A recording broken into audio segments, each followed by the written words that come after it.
নজিরবিহীন তুমুল হট্টগোল বেঁধে গেল আইপিএল মালিকদের মিটিংয়েই। যেই সেই নয়, শাহরুখ খান বনাম তার অনেক ছবির হিট নায়িকা প্রীতি জিন্টার প্রাক্তন নেস ওয়াদিয়া।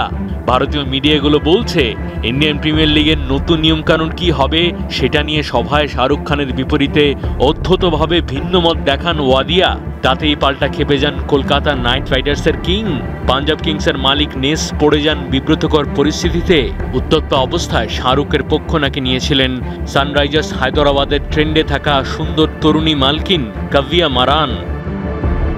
ইন্ডিয়া টুডে বলছে আইপিএলে প্রতি 3 বছর পরপর হওয়া মেগা নিলামের বিরুদ্ধেই মূলত সরব হন শাহরুখ। দেন একসাথে অনেক ক্রিকেটারের দল বদলের এই অকশন সিস্টেম পুরোপুরি তুলে দেওয়ার প্রস্তাব। পাশাপাশি আরও বেশি ক্রিকেটার ধরে রাখা বা রোটেশন পলিসির জন্য মতামত রাখেন। মানতে চাননি নেস ওয়াদিয়া।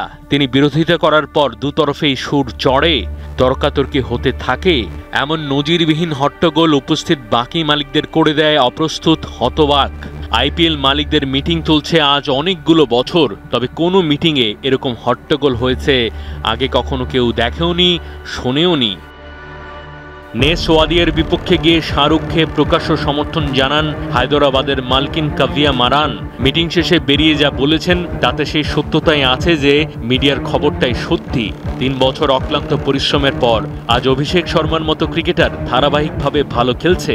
একটা দল গড়ে তুলতে অনেক সময় লাগে। ঘন ঘন ক্রিকেটার পরিবর্তন করতে বাধ্য হওয়া কোনো পক্ষের জন্যই সুখকর নয়।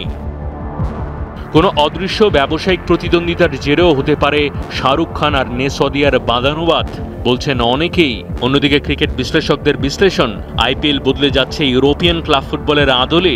একজন ফুটবলার যেমন একই ক্লাবে খেলেন বহু বছর, সেই ফরম্যাটের দিকে এগিয়ে যাচ্ছে Indian premier league. Mahdi Hasan, ৭১।